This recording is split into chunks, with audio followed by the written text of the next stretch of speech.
Kapag ganitong may bago tayong damit, hindi pwedeng hindi natin isasayaw. Chares!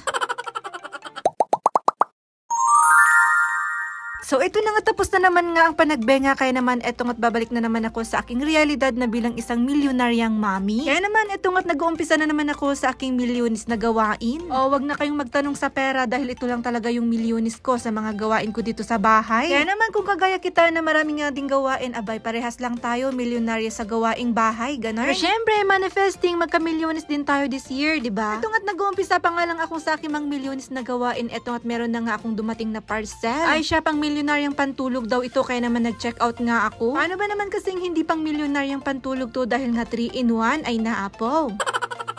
Diba? Aminin nyo mga kamilyonarya kong mamis, dito tayo masaya kapag may bago tayong damit. Syempre, deserve nating magkaroon ng pang-milyonaryang pantulog. Abay sa maghapon pa ba naman, milyones yung ating ginagawa, kaya naman deserve natin magkaroon ng komportabling pantulog. Pero syempre, kahit na deserve natin ng pantulog, dito pa rin tayo sa mura. Mura na practical na ganern dahil nga 3-in-1. Syempre, kung hindi naman kita ka-size, wag kang magalala dahil nga may sizes ito. Medium na nga itong kinuha ko, pero may size nga ito hanggang XXL. Syempre, dahil nga may bago tayong pantulog, kailangan nating isayaw yan.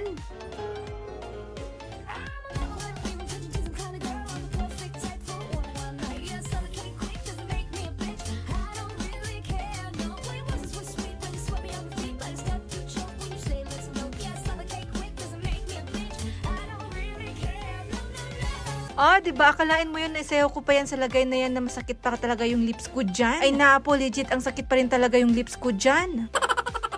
Pero walang sakit-sakit, basta may bagong damit, ika nga.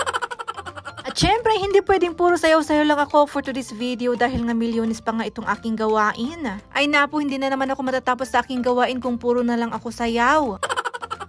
Abutin na naman to ng 3 araw nga kapag nga puro na lang ako sayaw ng sayaw, ganun. Kaya naman ito, nag-focus nga lang ako sa aking mga gawain para nga mabawasan itong aking mga gagawin. Ayan, nakapagsampay, nakapagsamsam, ito at nagtutupi na nga ako. Pero aminin nyo, nakakadistract talaga yung pagsasayaw sa TikTok. Chares!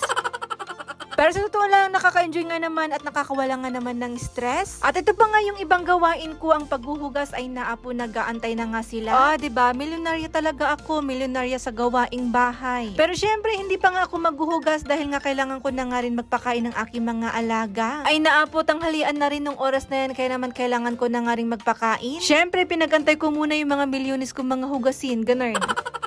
Diba? Pananghalian na pero hindi pa nakakalahati yung mga gawain ko. At ito nga lang yung pinainit kong ulam nga namin na arkidandan dahil nga nahihirapan pa rin nga akong ngumuya.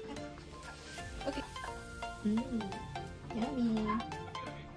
At pagkatapos naman namin kumain ito, itunuloy ko na nga itong aking mga gawain. Diba? Hindi pa talaga ako tapos sa aking mga gawain dahil alam niyo naman nag-aantay pa nga yung aking mga hugasin. Pero dahil nga hapon na nga rin ay kailangan ko na nga itong unahin dahil nga papatulugin ko pa nga ang arkidandan. At syempre ito pa ring nulukot bedsheet ang aming bedsheet. Dahil alam niyo naman kapag may bata, malikot talaga. Ito na nga't katatapos ko pa nga lang ayusin to, ito na nga ang arkidandan ay naapo.